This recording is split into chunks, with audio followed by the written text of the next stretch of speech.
अभी आप लोगों ने श्रवण किया कि भगवान कन्हैया द्वारकाधीश बन गए। एक बात मैंने कल आपको बताई थी कि भगवान कन्हैया दे रहे आराम से कि भगवान कन्हैया अवतारी नहीं, बहुत बड़े नेता भी थे। अवतारी तो थे ही, नेता भी थे। द्वारका क्यों गए? जरासंध के डर के मारे? नहीं। भगवान समझते हैं कि जिस देश पर विदेशियों के बार बार हमले होते रहते हैं, उस देश की जनता कालांतर तक गैरों की गुलामी करती है, गैरों की गुलामी। इसीलिए तो दुख होता है कभी कभी कि मेरे देश का क्या होगा। आज राम कृष्ण जैसे नेता होते, हमारा ये देश स्वर्ग होता, ये ऋषियों की भूमि स्वर्ग होती। मेरे प्यारे भक्तों, दिमाग में रखिए, हमारे कन्हैया योगी थे, जगत गुरु हैं, बहुत बड़े नेता थे। एक बात और बताऊं भक्तों, पहले हमारे देश में छोटे छोटे राज्य थे।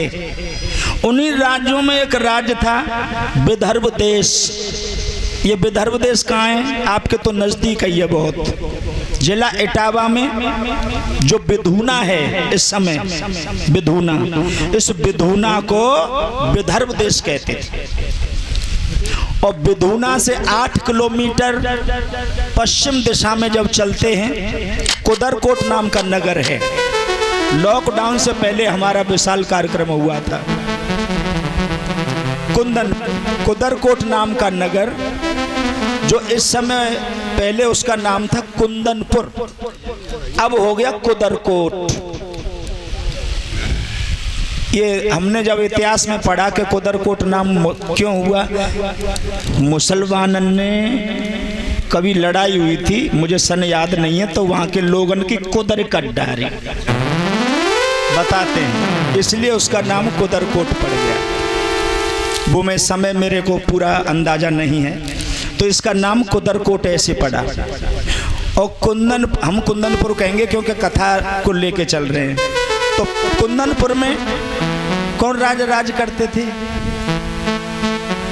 भीष्मक। भीष्मक के पिता का क्या नाम था? तारा। भीष्मक के पिता का नाम क्या था? नहीं जानते, कभी पूछा ही नहीं। रुक्मिणी की मैया का क्या नाम था? कभी पूछा ही नहीं। क्यों पूछोगे? तुम तो गुरु हो हमारे भाई, तुम तो गुरु हो। अफसोस की बात है, अधूरे ही बने रहोगे। जीवन में पूछ लिया करो, लिख लिया करो, नहीं कोई चुल्लगुड्डा खड़ा हो गया तो परेशानी हो जाएगी। राजा भीष्मक, इनके पिता का नाम था धूमकेतु। बहना तुम भी ध्यान रखना, भाइयों तुम भी ध्यान रखना। धूमकेतु के थे भीष्मक, और इनकी प्राण प्यारी का नाम था सुमति, छोटी एक की मात्रा सुमति। और दादी का नाम क्या था? सेतुकी, समुद्र से पैदा थी। सेतुकी नाम पड़ा है, समुद्र से पैदा थी। पत्नी का नाम था सुमति और पिता का नाम धूमकेतु। बोलो आनंद कंद भगवान की। मेरे प्यारे भक्तों, राजा भीष्म के 5 पुत्र हैं, एक पुत्री है। बेटी को नाम का है रुक्मिणी। रुक्मिणी ये त्रेता में सीता, और द्वापर में कौन बनी? रुक्मिणी। धीरे धीरे रुक्मिणी 17 साल की हो गई। 17 साल की, बहुत सुंदर है भक्तों। जब सखियों के बीच में चलती है तो ये लगता है कि चारों तरफ तारे और बीच में चंद्रमा, इतनी सुंदर है। यही जेठ को महीना रहे, गर्मीन को रुक्मिणी की सब सहेली इकट्ठी भाई। एक लड़की बोली, ओरी बहना रात तो होते छोटी और दिन होवे बड़ो, दीदी दिन काटने से नहीं कटता है, कछु खेले ही खेल ले। एक लड़की बोली, खेल हम बताएं? बताओ। आंख मिचौनी को खेलो, खेलो आंख मिचौनी को। आंख मिचौनी को खेल जानती हो बहनाओं का? बचपन में तो तुमने वैसे खूब खेलो है वो, भूल गई होंगी। आंख में चौनी को बहन बेटियों खेल होता है। एक लड़की की आंखों से पट्टी बांधी जाती है और लड़कियां इधर उधर को छिप जाती हैं। ध्यान रखना कमरे में। फिर जब लड़की की आंखों से पट्टी बंधी है, वो लड़की और लड़कियों को ढूंढती है, फिर जाए पकड़ लेती है ताकि आंखें बंद करी जाती हैं। भक्तों, आंख में चौनी को खेलते भयो और कमर खूब लम्बो रे। हमारी समझ में 30-35 हाथ से कम ना रहे तो भक्तों एक लड़की की आंखों से पट्टी बांध दी और लड़कियां इधर उधर को छुप गईं। रुक्मणी देखा था कि छुपी के मैं छुप जाऊं, लेकिन रुक्मणी का बदन सूर्य की तरह दमक रहा। जिस लड़की की आंखों से पट्टी बंधी है, रुक्मणी को पकड़ ले करे और सहेली ठिठोली में कहने लगी, अरे रुक्मणी, तू सब खेल बिगाड़ रही है, खुद पकड़ जाते हैं, मुंह को पकड़ा देते हैं। अरे पगली, जब चंद्र वदन पे पर्दा कर, तूने तो अंधेरे में दोपहरी कर दी, दिव्य ज्योति को फैला कर। इतना तेज है तेरे शरीर में रुक्मणी, इस पर जरा पर्दा कर। सबको तू पता चला देती है कोई कहां छिप रहा है। अंधेरा का क्या मतलब हुआ? रुक्मणी अपनी सहेलियों से बोली, दीदी ये तो हमने माना मुँह में सुंदरता भरपूर है, और ये तो महिमा राम की जमे, हमरा क्या कसूर है। ये तो महिमा राम की जमे, हमरा क्या कसूर है। ये तो महिमा राम की जमे, हमरा क्या।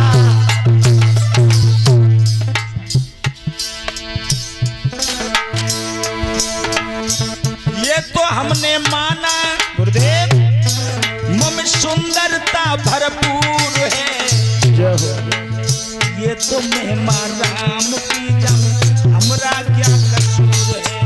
ये तो महिमा राम की जमे, हमरा क्या कसूर है। ये तो महिमा राम की जमे, हमरा क्या। खेल बंद हो गया। सब लड़कियां अपने अपने घर चली आईं, रुक्मणी अपने घर चली आईं और भक्तों अटा पे खड़ी हो गई। अटा पे पतली सी रह गली। श्री सुखदेव जी बोले है राजा परीक्षित, ब गली में देव ऋषि नारद बीड़ा बजा जाए, बड़ो मीठा गीत गा जाए। अब रुक्मणी अटा पे खड़ी होकर के ब गीत को सुनने लगी। बहुत मीठो गीत, रसगुल्ला उते मीठो। कौन सा गीत बताएं? सुनो। देवर्षि मस्ती में गा रहे और रुक्मणी सुन नहीं अटा पे खड़ी होकर कि ब्रज भूमि में हुआ है अवतार कन्हैया का, ब्रज भूमि में हुआ है अवतार कन्हैया का, ब्रज भूमि में हुआ है। अवतार कन्हैया का, ब्रज भूमि में हुआ है।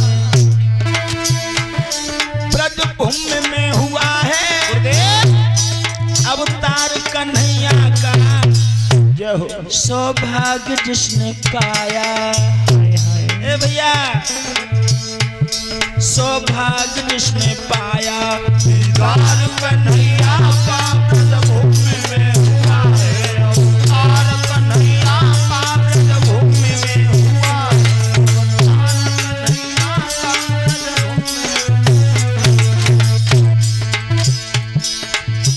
और दुनिया वालों मेरी मानो या ना मानो,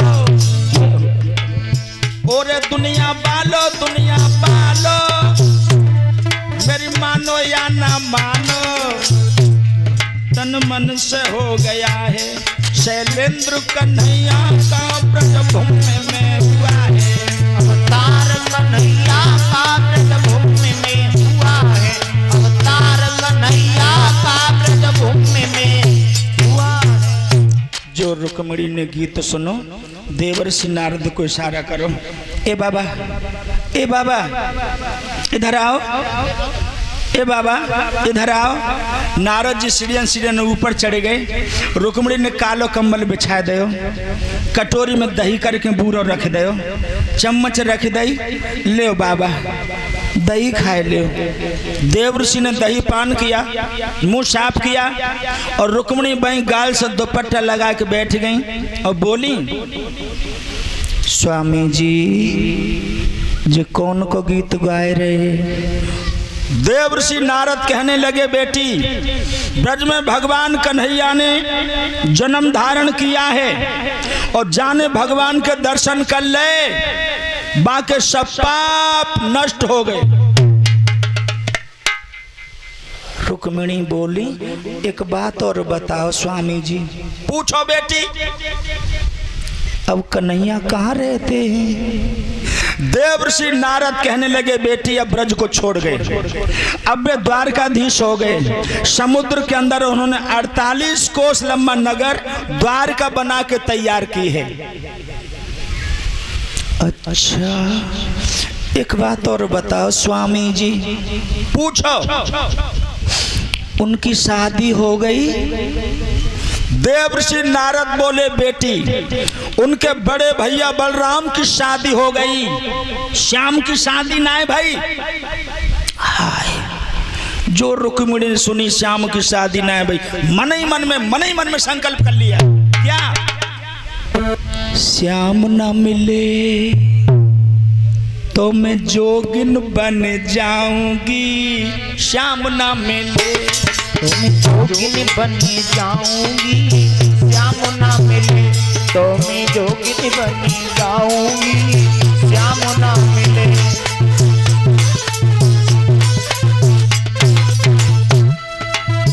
जोगिन बन जाऊंगी,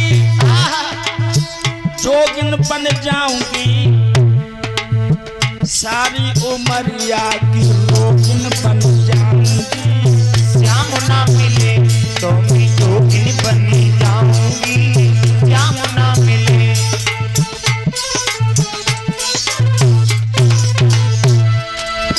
जोगिन बन जाऊंगी, अरे जोगिन बन जाऊंगी,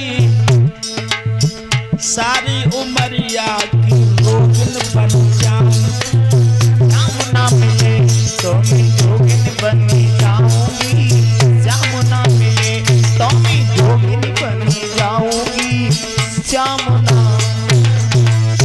ना मिले, श्याम ना मिले।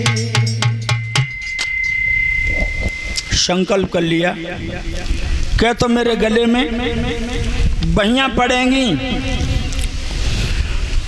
यद कुलभूषण कन्हैया की, अगर उनकी बहियां नहीं पड़ेंगी तो मैं सारा जीवन ऐसे ही गुजार दूंगी। मैं बिना श्याम सुंदर के काऊ की पत्नी नहीं बनूंगी। यह उसने संकल्प कर लिया है। मेरे प्यारे भक्तों, श्री सुखदेव जी बोले, हे राजा परीक्षित, ध्यान रखना हर माँ को अपनी बेटी की शादी की चिंता तो होती है। इधर रुक्मिणी की मैया ने देखा कि हमारी बेटी अब शादी के योग्य हो गई है, क्यों न अपने प्रीतम को बुला करके अपनी बेटी के लिए सुंदर सा लड़का तलाश करवाऊं। ध्यान रखना हर माँ अपनी बेटी पर नजर माँ को रखनी चाहिए। बेटी तरुण होने के लिए जा रही है, प्रणय काल नजदीक है, अगर माँ नजरअंदाज कर रही है तो निश्चित है कहीं न कहीं पर बहुत बड़ी भूल हो सकती। हर माँ चतुर भई है जो अपनी बेटी पे निगाह रखे। मेरे प्यारे भक्तों, क्योंकि भैया जरा कल काल से, इस कलयुग से भी जोड़ रहा हूं मैं इस बात को। आजकल भी बेटियों का जीवन बड़े खतरे में है। जब से संस्कार नहीं दिए जाने लगे, संस्कारवान पढ़ाई नहीं पढ़ाई जाने लगी, मुझे एक बात याद आ रही है। थोड़ा कथा 2 मिनट रुकने को कह रही है, रुक जाऊं। क्योंकि समाज में ये दर्द इतना फैला हुआ है, इस कुरीति को जब तक हम साफ नहीं करेंगे तो हमारी कथा करने का क्या लाभ होगा। मुझे एक बात थोड़ी सी याद आ रही है, जब चर्चा चली गई है बेटियों के बारे में। एक गांव में एक नट आया, नट, और वो नट जो है पूरी रात अपनी नटनी को नचाता रहा। मोनू भैया, पूरे गांव के लोग तमाशे को देख रहे थे। उसमें एक बेटी अपनी छत पर बैठी बैठी तमाशे को देखती रही, सबसे दूर अलग, क्योंकि उसका जीवन बड़ा संघर्ष में चल रहा था। उस बेटी के पांव कुछ कुछ गलत मार्ग की ओर उठने लगे थे। कलयुग का दौर है भैया, कोई पता नहीं चलता हमारे बच्चों के संस्कारों को कौन सा अन्न, कौन सा वायरस बिगाड़ गया हो। उसके पैर कुछ गलत गलत मार्ग की तरफ थोड़े थोड़े उठने लगे थे। लेकिन उसके खानदान में, उसके घर में पूजा पाठ होता था, उसके माँ बाप की बड़ी इज्जत थी समाज में, उसके संस्कार भी बच्ची के वैसे अच्छे थे। लेकिन कलयुग का दौर चल रहा है, किसी कारण बस उसका मन जो है वो डगमगा रहा था 2-3 महीने से। अब कई महीनों से उसका मन बड़ी उलझन में था, संसार की वासनाओं के मकड़ जाल में उसका मन डगमगा रहा था। आज की रात वो तमाशा देखती रही और भगवान से पूरी रात प्रार्थना कर रही थी कि हे प्रभु, मुझे इतनी शक्ति देना दाता कि मेरा धर्म के मार्ग से पैर कभी डिगे नहीं। प्रार्थना तो कर रही थी, लेकिन जन्म जन्म की जो जन्म जन्म का युद्ध चल रहा था उसके अंदर, वासनाएं, ऐसी भगवान की कृपा हुई, ऐसी भगवान की कृपा हुई कि जब सुबह के 4 बजे है ना, तो उस नटनी के पूरी रात नाचने के कारण पैर थक गए थे। बड़े कायदे से नाच रही थी, ताल पे बांस गाड़ रखा था, बांस पे चढ़ जाती थी साहब, और ऊपर भी वो नृत्य करती थी और कभी रस्सी पे लेकर के यूं चलती थी। सारा गांव तमाशा देख रहा था।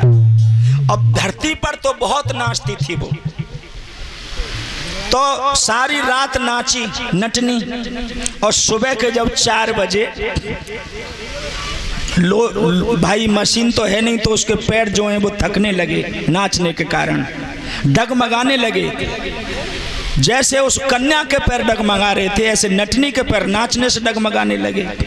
तो सुबह के 4 बजे नट ने देखा कि सारा खेल बिगड़ जाएगा, हमारा इतना अच्छा खेल हो रहा है, वो जो नटनी का पैर इधर उधर पड़ने लगा, ये ताल कट जाएगी तो कौन पैसे देगा हमें।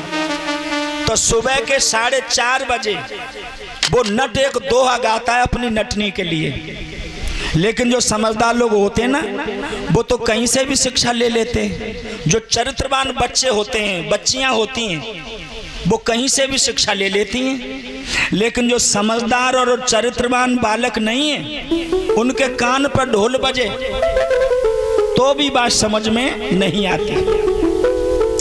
तो वो 4:30 बजे करीब वो नट एक दोहा गाता है अपनी नटनी को समझाने के लिए कि नटनी तू क्या कर रही है।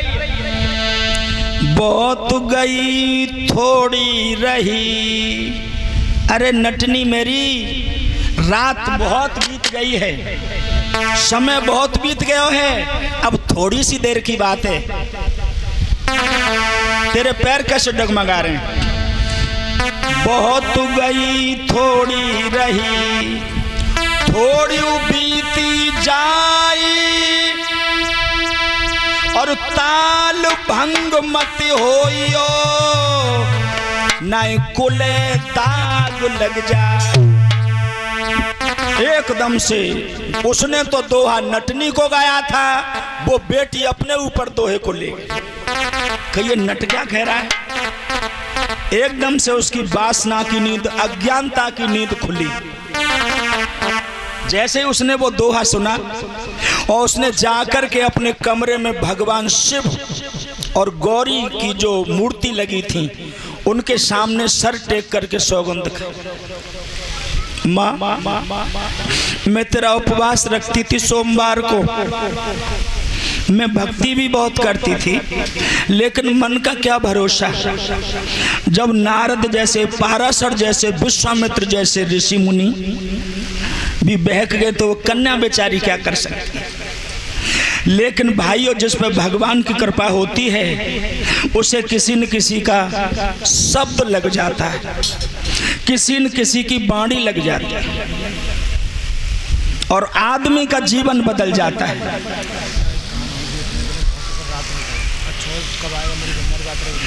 मेरे प्यारे भक्तों, आदमी का उस नट की बाणी ने तुरंत उसके मन को बदला और जाकर के उसने सौगंध खाई, भोलेनाथ मैं सौगंध खाती हूं, अब तक जो हो गया सो हो गया, आज के बाद में न तो किसी बुरे पुरुष का चिंतन करूंगी और किसी नालायक से बात नहीं करूंगी। सौगंध खाई। ऐसी बेटी के चरणों में भी मैं करोड़ों बार प्रणाम करता हूं जो किसी नट की बात को समझ ले। मेरी प्रार्थनाएं बहनों से, बेटियों से और लड़कों से भी, मुझे भैया ब्यास न मान सको, मुझे अपनो भैया न मान सको, बेटा न मान सको, भाई बंद न मान सको, तो मुझको नट ही मान लेना। यदि बेटा को भाव, कथावाचक को भाव, भैया को भाव न बने तो यही समझ लेना हमारे आलमगीरपुर में एक नट आया था। मेरे भारत देश में तो अच्छी बात नट की भी मान ली जाती है, फिर संतों की तो बात ही अलग है साहब।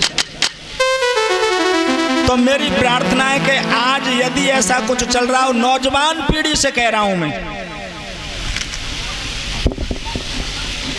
आज ऐसा कुछ चल रहा हो, लड़कों से भी, बच्चियों, सबसे कह रहा हूं, मेरा सबसे कहना है, तो मन में जाकर के संकल्प करना।